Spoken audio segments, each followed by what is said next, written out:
Welcome back, everybody. My name is All Fun and Games. I do lots of tips and tricks videos, but I also showcase a lot of the mods that I've been using, um, you know, over the years. And the last video that I put out seemed to get a lot of traction. It's basically like if you look on YouTube, it's called Mods We Don't Starve Together, and it's actually the third one that shows up, basically explaining, and that was updated about 4 or so months ago, explaining all the mods that I use. Since then, a few mods have changed. I've also incorporated a few of them. So I just want to kind of, go through all of them together real fast, just to kind of give you another updated list, because mods generally change quite often.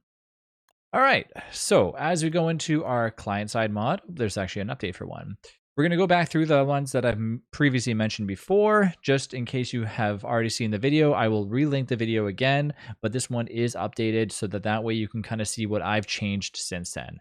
Course action can reborn, as I mentioned before. You can queue up actions, helps to basically automate lots of things that you do and don't starve together.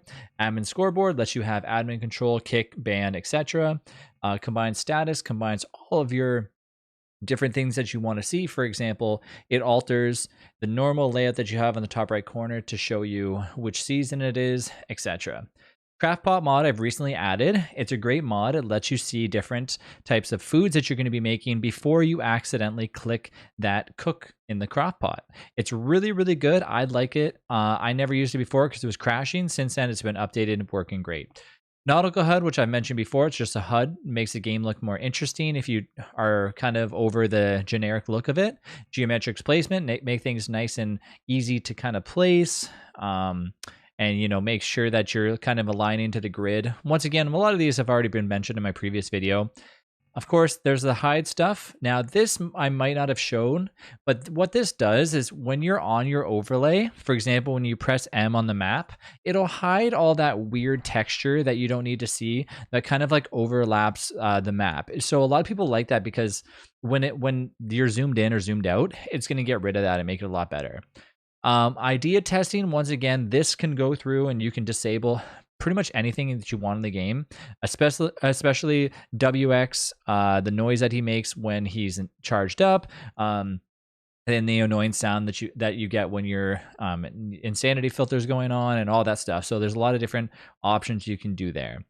More players plus, of course, allows you to have more players in the game. Seasonal color cubes. I love this one. This is actually basically from Shipwrecked, kind of. And this makes the game look a lot more unique. Gives it kind of a different sense of feel than the normal game. For example, like spring and summer and winter, they all look different, a little bit more visually pleasing. Show nicknames is one that I don't know if I shown before, but this one obviously shows a player's nickname. Very cool. Sort tool. This is really awesome. By pressing one special key, you can auto sort your entire inventory and or a chest. Really, really unique. I like it a lot. Wartox Quick Heal. By pressing the letter R or any letter that you'd like, you can automatically drop Wartox's healing ability. And those are all the ones that I play with. Other than that, I've also added the show cooltime for Wanda. This will show how long until Wanda's abilities are back up.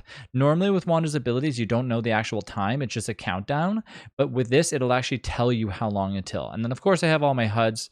For example, the Verdant HUD, the Lunar HUD, the Pig Ruins HUD, Victorian HUD, the gesture wheel, which like makes your character do like sleepy or sit or whatever command that you like to do. Bunch of HUDs as well. Critter Pet Mute I no longer use. Unfortunately, that mod has seemed to be very buggy for me. Moving over to server-side mods, I've limited my server-side mods down to maybe just a few. Since then, I've of course still been using Add Shovel so I can relocate anything that I'd like. Automatic chest sorting. This is a new one that I added. Very unique. It'll sort all your chests automatically. That's right. You open up a chest, boom, stuff's automatically moving around. It also does fridges and salt boxes as well. So really, really cool. Okay, so if you really wanna see something in action, somebody goes in, messes with your chest, or something happens and you got to rebuild and you got to put stuff back in, automatically sorts everything for you. The beta, the Dauntless and Cinnabon, these are character mods. Unfortunately, I don't really use them that much, but they're just there for friends of mine that join the server. Epic health bar, once again, shows you the HP of a boss that you're fighting. Global positions tells you where you are on the map. Insight mod tells you everything that you need to know. Spoil time, how long until the next boss fight is, until the next hound wave is. Bunch of different utility in the game. Shows you if you're holding a twig in there and you're looking for twigs in your chest, it'll tell you where they are. This mod does basically everything. It's an all-in-one mod, so it does like everything that you could imagine built into one mod. Really, really cool. Of course, this mod does chew up a lot of resources, so be very careful using it. Lazy furnace, of course, if you want to cook a million things on the furnace at once without having to stand in front of a fire pit for 10 minutes, you basically put an entire stack in there, up to 3 separate stacks. Click cook, it'll cook it all and shove it back into your inventory. Let's play together. This is for chaos that I play with every time I play DST. Where chat can interact and cause chaos on my Twitch stream. No ground and snow, pretty straightforward. No thermal stone durability, pretty straightforward. Show me mod, this is basically the insight mod, but a little bit more dumbed down. Basically, it has a little bit less features. So if you struggle to run the insight mod without lagging, you can use the show me mod. I use one or the other depending on what world I'm in. Simple health bar, like I said, this adds it to the game where it shows, little health for your spiders around you or anything that's close by. Thumper mod, really, really cool. I like it a lot. It just basically adds a thumper mod. One gripe about this, though, is, man, you can't really edit anything for the sound. When the thumper activates, it's very loud. Wavis mod is based off myself. I use it. Don't play the character right now, but I still use the chests around. Wormhole markers, pretty straightforward. I've mentioned this before.